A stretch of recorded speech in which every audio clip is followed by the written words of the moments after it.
Hi guys, welcome back to Me Talk Podcast. So I'm Ryan. Yes, it says Continuation of Ministries of Everything. I admit that that is my second channel. There you go. I apologize, that is my second channel. But if you want to check out my second channel, go ahead, feel free to do so. I would be extremely appreciated about that. All right. So today I want to talk about the coming of the PlayStation 5 Pro. Um, my thoughts on it mainly, and why a Sony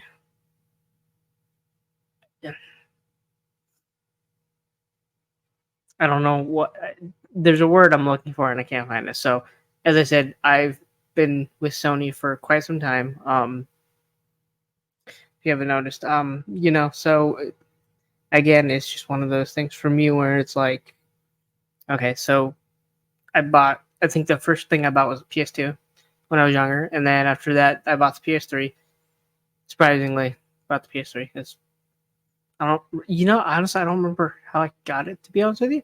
But yeah, so bought the PS2, PS3, absolutely had a PS4, loved the thing out of that. And then when the PS5 dropped, I was able to pick one of those up. Again, I bought it on markup, unfortunately, because it was being scalped like crazy, and they had issues again in 2020. I'm not even gonna talk about that. But again, I've been a PS5 person. It's Sony products in general. I tend to enjoy because they're very good. I even bought a PlayStation Portal. I actually have one. But what I basically wanted to talk about today is the Pro. So if you haven't seen this video, or it's the PlayStation Pro technical presentation, Mark Cerny hosted this one. I'm not gonna watch it just because I don't really want to, because I've already seen it. To be honest with you, I just want to talk about the price of this is outrageous. So if you're considering buying it, I would actually advise not to.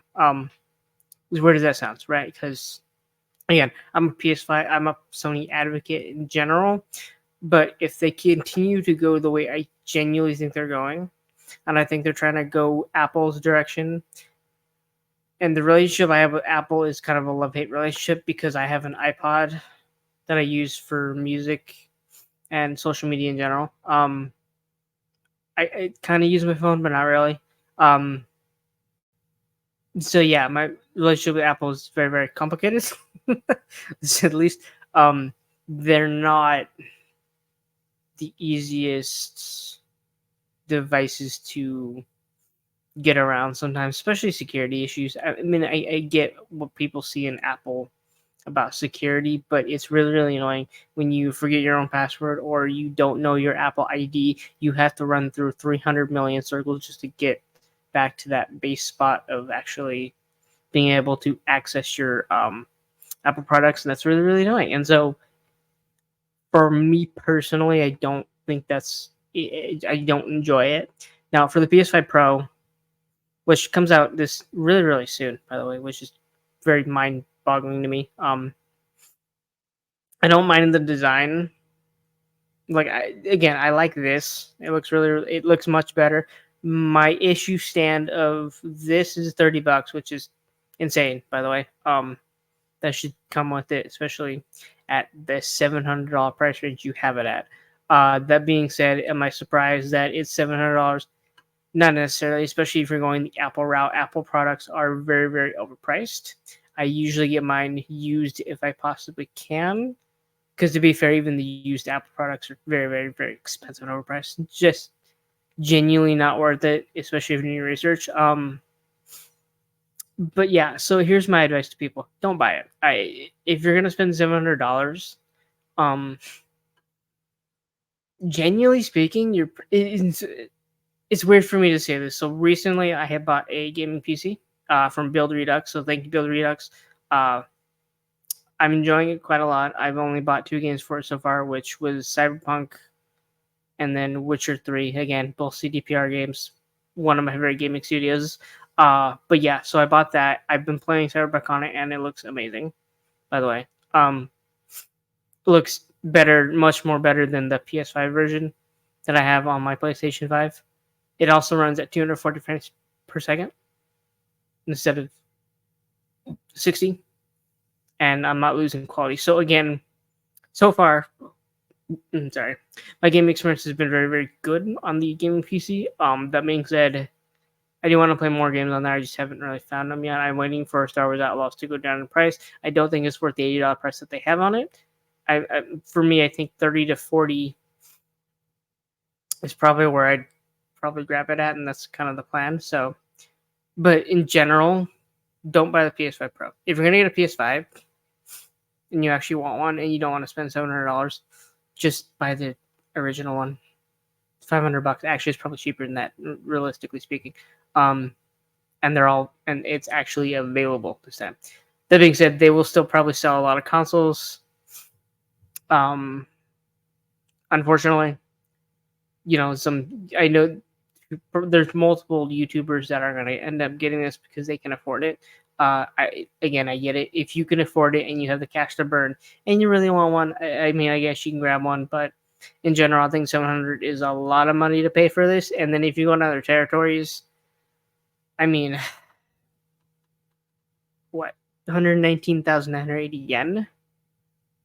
I mean, that one includes taxes, thankfully. But my point is, it's expensive. It's not worth it, especially at this point. I would honestly either, again, grab the original PS5, or you could spend $700 on maybe a lower, I would say mid-tier, but mid-tier is like $1,500 on a gaming PC, by the way.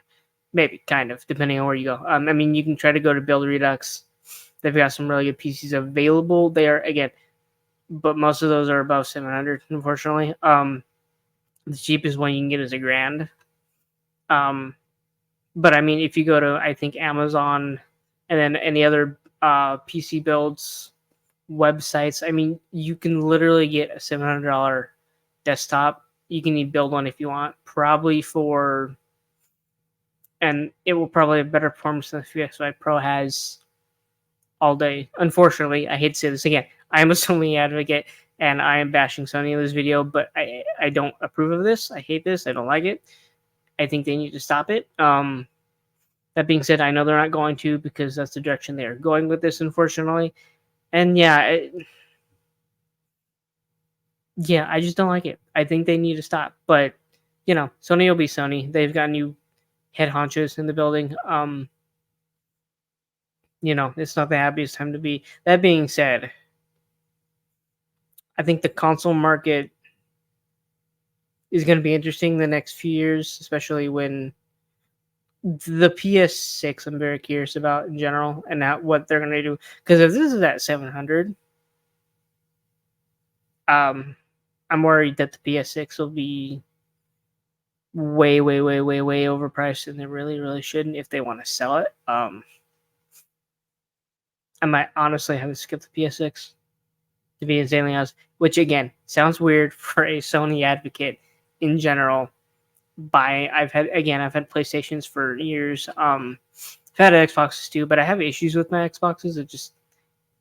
I don't like my Xboxes that much. The fact that you can't play games offline on an Xbox annoys the shit out of me, because I think it's really stupid.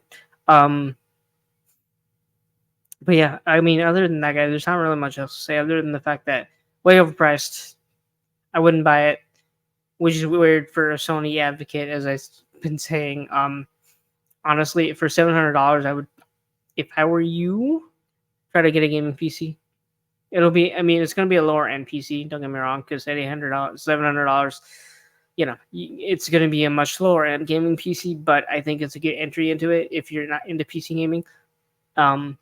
Again, I just entered PC gaming, so anyway, guys, thank you for watching this video. I do appreciate it. Let me remove that from the screen. And then I do have more stuff coming up. I promise. I've been kind of busy, as I said. I have a ministry channel as well. So anyway, thanks for watching, guys. I do appreciate it. As usual, comment, like, and subscribe down below. And other than that, I will see you on the next video.